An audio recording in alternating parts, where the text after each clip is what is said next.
शाम का समय था। रमेश काम से थक कर घर लौटा। दरवाजा खुलते ही उसका 4 साल का बेटा आरव दौड़ कर आया और बोला, पापा, आप बाजार से मम्मी ले आओ, मुझे मम्मी से मिलना है।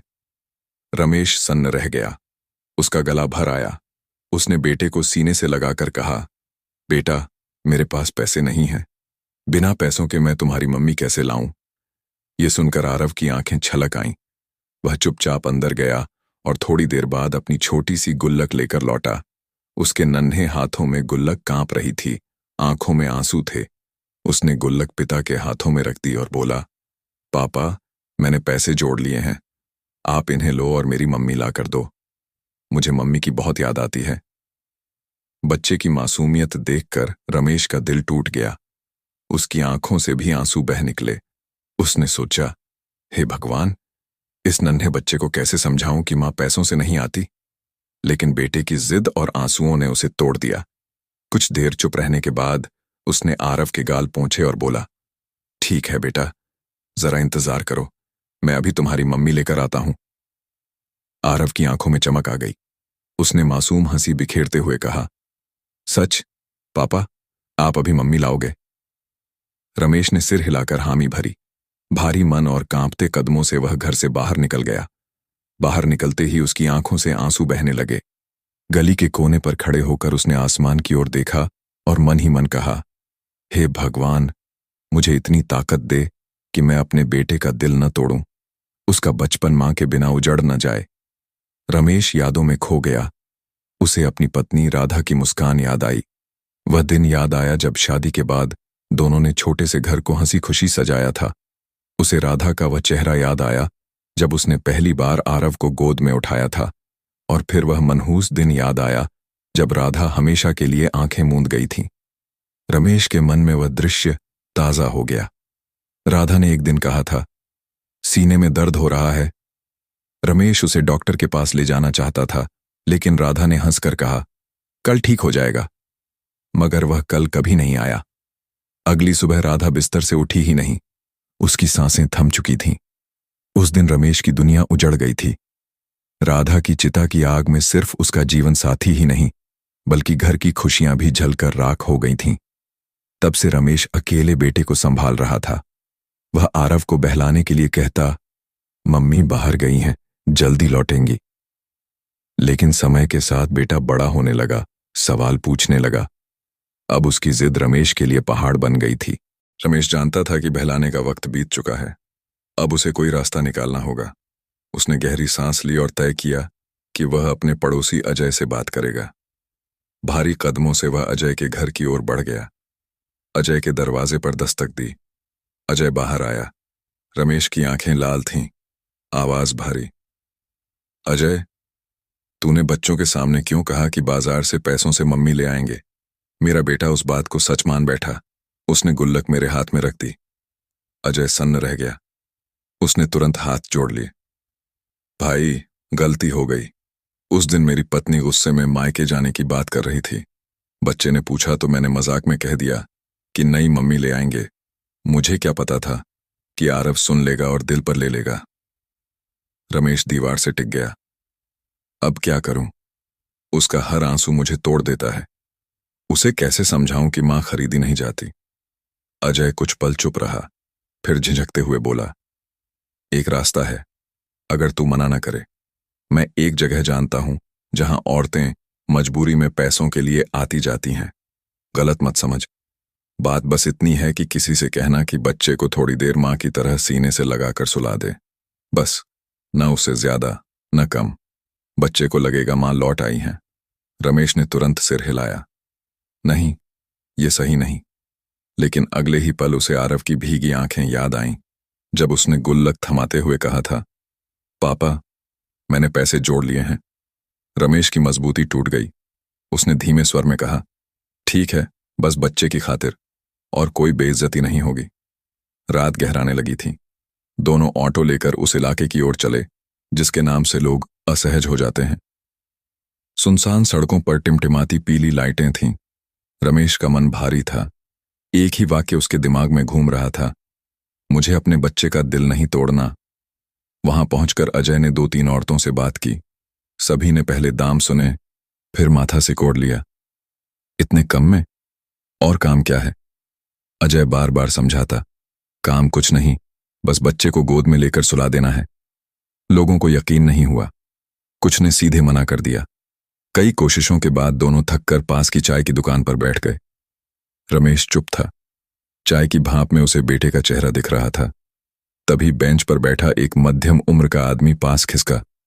भाई, क्या दिक्कत है? चेहरों पर ऐसी मायूसी क्यों? अजय ने टालना चाहा, लेकिन रमेश का गला भर आया। उसने पूरी बात साफ साफ कह दी। आदमी ने ध्यान से सुना, फिर धीमे से बोला, अगर इरादा साफ है तो मैं एक नंबर देता हूं। एक इज्जतदार औरत है, मजबूर है, पिता बीमार है, कभी कभार पैसों के लिए काम करती है, पर शरीफ है। नाम है सुमन। बात प्यार से करना, डराने की कोशिश मत करना। रमेश के हाथ कांप रहे थे। उसने फोन मिलाया। उधर से थकी सी आवाज आई, जी कौन?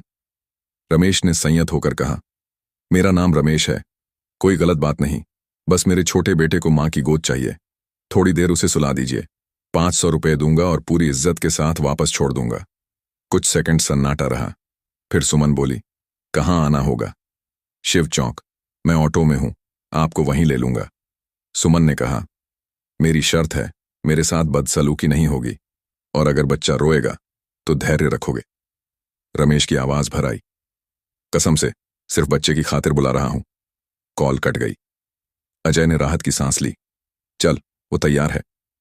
रमेश ने जेब टटोली, पैसे, चाबियां, एक साफ रुमाल। उसने मन में कहा, हे भगवान, आज मेरी नीयत की कसौटी है। बच्चे की मुस्कान लौट आए। ऑटो गियर में पड़ा और सन्नाटा चीरता हुआ पिकअप पॉइंट की ओर बढ़ा। रात का सन्नाटा गहराता जा रहा था। ऑटो की हेडलाइट्स धुंधली सड़क को चीर रही थीं। तय जगह पर पहुंचते ही रमेश ने देखा, गली के कोने पर एक औरत खड़ी थी। सादी सलवार कुर्ते में, चेहरा हल्का सा ढका हुआ। वहीं थी सुमन। जैसे ही वह ऑटो के पास आई और दो आदमियों को देखा, उसके कदम रुक गए। नहीं, मैं नहीं आऊंगी। उसकी आवाज में डर और गुस्सा था। रमेश ने जल्दी जल्दी हाथ जोड़े, डरो मत, तुम्हारे साथ कुछ गलत नहीं होगा। मेरा बेटा मां मां पुकार रहा है। उसने गुल्लक मेरे हाथ में रख दी, बस थोड़ी देर उसके सिर पर हाथ फेर कर सुला दो। सुमन ने रमेश की आंखों में देखा। उनमें झूठ नहीं, एक टूटा हुआ पिता दिखा। कुछ पल चुप रहने के बाद वह बोली, ठीक है चलो। रमेश ने चैन की सांस ली। उसने दरवाजा खोला, सुमन को बैठने दिया। रास्ते भर तीनों चुप रहे। घर पहुंचे तो दरवाजा खुलते ही आरव भागता हुआ आया। उसकी आंखों में चमक थी। पापा, क्या यही वो मम्मी है जिसे आप पैसों से लाए? रमेश ने चुपचाप सिर हिलाया। आरव खुशी से उछल पड़ा, सुमन को कसकर गले लगा लिया और रोते हुए बोला, मम्मी, आपको पता है मैंने कितना मिस किया। सुमन हिल गई, उसकी आंखें नम हो गईं। उसने बच्चे को बाहों में भर लिया। यह आलिंगन नकली नहीं, एक मासूम की तड़प थी। रमेश यह देखकर चुपचाप दूसरे कमरे में चला गया। उसके होंठ कांप रहे थे। मन में उसने कहा, धन्यवाद भगवान, आज मेरा बच्चा चैन से सो पाएगा। सुमन आरव को कमरे में ले गई। बच्चा बोलता रहा, मम्मी, आप कहाँ चली गई थी? मैं रोज पापा से कहता था आपको लाएं। देखो, मैंने आपके लिए पैसे बचाए। उसने गुल्लक सुमन के सामने रख दी। सुमन के आंसू नहीं थम रहे थे। उसने बच्चे को चुप कराया, माथा चूमा और लोरी देने लगी। कुछ देर बाद आरव उसकी गोद में मुस्कुराते हुए सो गया। रात गहरा गई। सुमन ने धीरे से बच्चे का सिर तकिए पर रखा और बाहर आई। रमेश इंतजार कर रहा था। उसने सिर झुकाकर कहा, आपका बेटा बहुत मासूम है। उसके आंसू देखकर मेरा दिल कांप गया। रमेश ने वादे के पैसे दिए और बोला, चलो, मैं तुम्हें छोड़ देता हूं। ऑटो में लौटते वक्त दोनों चुप थे। सुमन का मन बेचैन था। जाते जाते उसने कहा, अगर फिर जरूरत पड़े तो बुला लेना। इस बच्चे की मासूमियत ने मुझे छू लिया है। रमेश ने हल्की सी नजर उठाई, पर कुछ बोला नहीं। सुमन अपनी गली के मोड़ पर उतर गई। उस रात उसे नींद नहीं आई। आंखें मूंदते ही आरव का चेहरा सामने आ जाता। कुछ दिन सामान्य रहे, लेकिन फिर आरव की जिद लौट आई। पापा, मुझे फिर मम्मी चाहिए, वैसी मम्मी लाओ। रमेश पहले टालता रहा, लेकिन बेटे की आंसुओं भरी आंखों ने उसे मजबूर कर दिया। उसने कांपते हाथों से सुमन को फोन किया। सुमन की थकी परिचित आवाज आई। रमेश ने हिचकते हुए कहा, आरव, फिर मम्मी की जिद कर रहा है। अगर दिक्कत ना हो तो आज आ जाओ। सुमन बोली, ठीक है, मैं आ जाऊंगी। रात को सुमन पहुंची। आरव और खुश था। वह दौड़कर उसके गले लग गया। बोला, मम्मी, अब मुझे छोड़कर मत जाना। सुमन का दिल पिघल गया। उसने बच्चे को गोद में लिया, थपकियां दी और सुला दिया। लेकिन आज सुमन को भी नींद आ गई। रमेश ने देखा, आरव गहरी नींद में था और सुमन उसके पास सो रही थी। यह दृश्य उसे झकझोर गया। उसके होंठों पर हल्की मुस्कान आई। उसने सोचा, कितनी सहजता से यह औरत मेरे बेटे की मां बन गई। सुबह 4 बजे रमेश ने सुमन को जगाया। उसने झेंपते हुए कहा, माफ करना, मैं सो गई। रमेश बोला, कोई बात नहीं, बच्चे को चैन की नींद मिली, मेरे लिए वही काफी है। उसने पैसे दिए और ऑटो से छोड़ आया। लेकिन अब यह सिलसिला नियमित हो गया। 10-10, 15 दिन, कभी महीने बाद, जब भी आरव जिद करता, रमेश सुमन को बुला लेता। धीरे धीरे सुमन आरव के लिए सिर्फ मेहमान मम्मी नहीं, बल्कि सच्ची मां जैसी बन गई। वह उसके साथ खेलती, बातें करती, उसे गले लगाकर सुलाती। सुमन को भी उस मासूम से लगाव हो गया। कभी कभी वह पैसे लेने से मना कर देती, कहती, रमेश, यह बच्चा मुझे इतना अपना मानता है, अब इसके साथ रहना मेरे लिए सुख है। रमेश समझता था कि सुमन हालात की मार झेल रही है, लेकिन उसे भी लगने लगा कि शायद यही औरत उसके बेटे की जिंदगी का खालीपन भर सकती है। 6 महीने बीत गए। सुमन और आरव का रिश्ता इतना गहरा हो गया कि बच्चा उसे सच्ची मां मानने लगा। अब वह हर बात उसी से कहता, उसी की गोद में सोता, उसी की हंसी देखकर खिलखिलाता। रमेश यह देखता और सोचता, जिस कमी को मैं पैसों से भरना चाहता था, उसे इस औरत ने स्नेह से भर दिया। क्या यह सिर्फ मजबूरी है या इसके दिल में अपनापन है?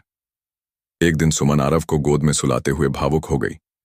उसने धीमी आवाज में कहा, रमेश, मैं जानती हूं मैं कौन हूं और कैसी जिंदगी जी रही हूं, लेकिन इस मासूम से अलग नहीं रह पाती। इसकी हंसी मुझे जिंदा रखती है। अगर तुम चाहो तो। वह रुक गई। उसकी आंखें भर आईं। रमेश ने उसकी बात पूरी की, तो क्यों ना हम शादी कर लें? मेरा बेटा हमेशा मां की छांव में रहेगा और तुम्हें भी घर मिलेगा। सुमन चौंकी, फिर सिर झुका लिया। मैं इस लायक नहीं। रमेश ने कहा, लायक वही जो दिल से अपनाए। तुमने मेरे बेटे को अपने बेटे से ज्यादा अपनाया है। कुछ दिनों बाद दोनों ने मंदिर में सादगी से शादी कर ली। सुमन का बूढ़ा पिता भी खुश था। अब सुमन घर की बहू और आरव की मां थी। आरव ने मासूम खुशी से कहा, पापा, अब मम्मी हमेशा हमारे साथ रहेंगी ना? रमेश ने बेटे को गले लगाकर कहा, हाँ बेटा, अब कभी जुदाई नहीं होगी। सुमन ने आरव को सीने से लगाते हुए कहा, नहीं बेटा, अब मैं हमेशा तुम्हारी मम्मी रहूंगी। उस छोटे से घर में खालीपन भर गया। अब वहां फिर हंसी खुशी गूंजने लगी। इस कहानी से सीख मिलती है कि मां का रिश्ता पैसों से नहीं खरीदा जा सकता। मां वही जो दिल से अपनाए, स्नेह दे और बच्चे के आंसू पोंछे। रिश्ते खून से नहीं, अपनाने से बनते हैं। क्या आपको लगता है कि रमेश का सुमन को अपनाने का फैसला सही था? एक सवाल आपसे, अगर आप रमेश की जगह होते और आपके बच्चे की मासूम जिद आपको मां लाने के लिए मजबूर करती, तो आप क्या करते? क्या आप सुमन जैसे किसी को अपने बच्चे की मां की तरह अपनाने का फैसला लेते या कोई और रास्ता चुनते? अपनी राय हमें जरूर बताएं। तो दोस्तों, आपको यह कहानी कैसी लगी? नीचे कमेंट बॉक्स में जरूर बताएं। कहानी अच्छी लगी तो वीडियो को लाइक करें, चैनल को सब्सक्राइब करें, अपने दोस्तों के साथ शेयर करना न भूलें। ऐसे ही अनोखी कहानी सुनने के लिए मेरा चैनल दुनियावी कहानियन को सब्सक्राइब करें। पूरी कहानी देखने का आप सबका धन्यवाद।